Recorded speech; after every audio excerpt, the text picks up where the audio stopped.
પરિભ્રમણ અને એસેન્ટ્રિક સંસ્થા દ્વારા 18 એપ્રિલના રોજ વર્લ્ડ હેરિટેજ ડે નિમિત્તે જામનગર શહેરની અંદર હેરિટેજ પ્રોપર્ટી એટલે રક્ષિત સ્મારકોની માહિતી અત્યારે આપવામાં આવી. સવારે 7 વાગે તળાવની પાળે લાખોટો કોઠો, ભુજિયો કોઠો અને ખંભાળિયા ગેટની માહિતી આપવામાં આવેલી અને તેને લગતા સવાલો પૂછી અને ઇનામો આપવામાં આવેલા. આમાં લગભગ 75 થી 80 મેમ્બરો સવારના 7 વાગ્યાથી જોડાયેલા છે.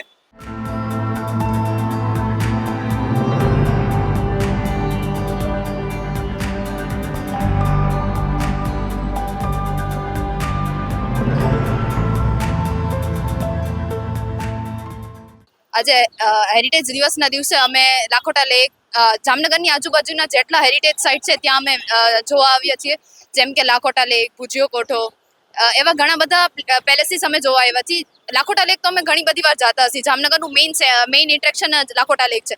પણ આજે લાખોટા લેક વિશે ઘણી બધી જાણકારી જાણવા મળી. જેમ કે ત્યાં ઘણા બધા સ્ટેચ્યુ છે. જેમ કે જામરાજ સિંહનો સ્ટેચ્યુ છે. એવા ઘણા બધા રાજાઓનો સ્ટેચ્યુ છે. પણ તેમના ઘોડાઓના પગ વિશે ખબર પડી. જેમ કે ઘણા ઘોડાના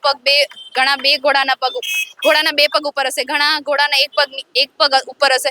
તો તે પણ આજે ખબર પડી. જેમ કે જામનગર ક્યારે બન્યું, લાખોટા પેલેસ શું કામ બન્યો, એનો ઇમ્પોર્ટન્સ શું હતો, એ બધું આજે અમને જાણવા મળ્યું. જે હંમેશા અમે ઘણીવાર, કારણ કે મેઇન ઇન્ટરેક્શન પોઈન્ટ જ લાખોટા લેક છે, તો ઘણીવાર આવતા જતો હોય. પણ આજે જેટલી ઇન્ફોર્મેશન જાણવા મળી તે બહુ જ અગત્યની હતી. અને આવી હેરિટેજ સાઇટનું હેરિટેજ વર્ક થવું જોઈએ. આનાથી લોકોને ખબર પડશે, જે ન્યૂ જનરેશન છે એમને ખબર પડશે કે જામનગરમાં લાખોટા પેલેસ, ભુજિયો કોઠો એ બધાનું ઇમ્પોર્ટન્સ શું છે, શું કામ બનાવવામાં આવ્યું છે. Thank you. મારું નામ રાધિકા માણેક છે અને આજે અમે એસેન્ટ્રિક એડવેન્ચર્સ જે આનંદ સર અને સુજલ મેમ દ્વારા હલાવવામાં આવે છે, એમના થ્રુ અમે જામનગર હેરિટેજ ડેના દિવસે આજે અમે જામનગર હેરિટેજની ટૂરમાં નીકળ્યા છે. કે આપણે બધાને ટ્રાવેલિંગનો તો ઘણો શોખ હોય, પણ જ્યાં રહીએ છીએ, જે ધરતી ઉપર રહીએ, જે જમીન ઉપર રહીએ છીએ, આપણને એની જ ખબર નથી હોતી.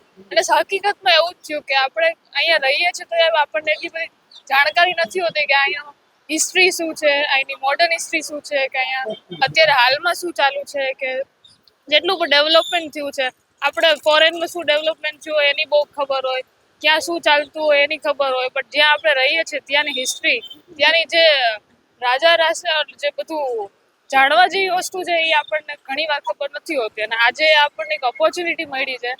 એટલે આપણે અહીંયા દરબારગઢ છે, પછી ભુજિયો કોઠો છે, લાખોટા તળાવ છે, કેટલી બધી એવી જગ્યા છે કે જે આપણે ખાલી બધા બહારેથી આવતા હોય મૂવીઝમાંથી શૂટિંગ કરવાને બધા, પણ અહીંના લોકોને ઘણી વાર નથી ખબર હોતી કે અહીંની જગ્યાની. તો આજે જાણવા મળી અને બહુ જ સુંદર ઓપોર્ચ્યુનિટી હતી. Thank you so much eccentric adventures અને બધાને.